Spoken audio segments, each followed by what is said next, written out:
আমার পেছনে যে বাড়িটি দেখতে পাচ্ছেন এটি হচ্ছে রবীন্দ্রনাথ ঠাকুরের সন্তানের গৃহশিক্ষকের বাড়ি, পণ্ডিত বিধুশেখর শাস্ত্রীর বাড়ি এটি। চলুন বাড়িটির ভেতরে প্রবেশ করা যাক। পশ্চিমবঙ্গের মালদা জেলার প্রাচীন এক জনপদ হরিশ্চন্দ্রপুর থেকে আপনাদের সঙ্গে আছি আমি প্রশান্ত মৈত্র। মালদা শহর থেকে উত্তর দিকে হরিশ্চন্দ্রপুরের দূরত্ব প্রায় ৭৮ কিলোমিটার। হরিশ্চন্দ্রপুরের এটি ফুলবাড়ি এলাকা। চলুন বাড়িটির ভেতরে প্রবেশ করি। বাড়ির সামনের দিকে অপূর্ব সুন্দর ফুলের বাগান আপনার মনে এনে দেবে প্রশান্তি। পণ্ডিত বিধুশেখর ভট্টাচার্য ১৮৭৮ সালে মালদহ জেলার প্রত্যন্ত এক জনপদ হরিশ্চন্দ্রপুরে এক সম্ভ্রান্ত পরিবারে জন্মগ্রহণ করেন। ছোট বয়স থেকেই অত্যন্ত প্রতিভাধর বিধুশেখর মাত্র ১৭ বছর বয়সে হন কাব্যতীর্থ।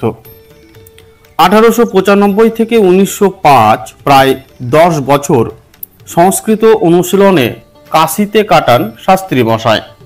শাস্ত্রী উপাধি পান সেই সময়েই। অ্যানি বেসান্ত প্রতিষ্ঠিত থিওসফিক্যাল সোসাইটিতেও নিয়মিত যাতায়াত ছিল তাঁর। ঠিক সেই সময়েই রবীন্দ্রনাথ ঠাকুর তাঁর পুত্রের জন্য একজন সংস্কৃত পণ্ডিতের সন্ধান করছিলেন। সেই সুবাদেই ১৯০৬ সালে বোলপুরে শান্তিনিকেতনে আসেন বিধুশেখর। তার সংস্কৃত বিষয়ে অসামান্য পাণ্ডিত্য মুগ্ধ করেছিল রবি ঠাকুরকেও। তার নির্দেশেই শাস্ত্রী মশাই বাংলায় পালি ভাষার প্রথম ব্যাকরণ পালি প্রকাশ রচনা করেন। রবীন্দ্রনাথ ঠিক এই সময়েই উদ্যোগী হলেন বিশ্বভারতী প্রতিষ্ঠার। এর প্রধান রূপকার ছিলেন বিধুশেখর। তারই প্রচেষ্টায় বিশ্বভারতীতে শুরু হয় তিব্বতী ও চীনা ভাষার চর্চা। শান্তিনিকেতনে তাঁর বাসভবনই বর্তমানে সমীন্দ্র পাঠাগার। বিধুশেখরের অগাধ পাণ্ডিত্যের স্বীকৃতিস্বরূপ ইংরেজ সরকার ১৯৩৬ সালে তাঁকে মহামহোপাধ্যায় উপাধি দান করেন। মহাত্মা গান্ধীর ডাকে সাড়া দিয়ে বিধুশেখর সরাসরি জড়িয়ে পড়েন স্বাধীনতা আন্দোলনে। ১৯৫৯ সালে কলকাতার বাসভবনে বিধুশেখর শাস্ত্রী মৃত্যুবরণ করেন।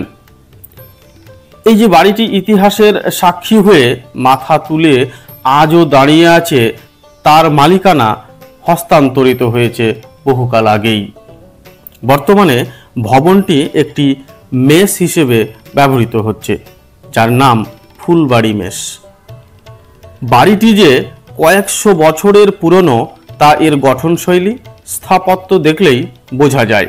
হয়তো যুগের সঙ্গে তাল মেলাতে না পেরে বিধুশেখর শাস্ত্রীর স্মৃতি বিজড়িত এই বাড়িটি অযত্নে অনাদরে ধীরে ধীরে ধ্বংস হয়ে নিশ্চিহ্ন হয়ে যাবে। ব্যক্তিগত মালিকানায় থাকা বাড়িটি সংরক্ষণের কোনো উদ্যোগী হয়তো বাড়িটিকে বাঁচিয়ে রাখতে পারত।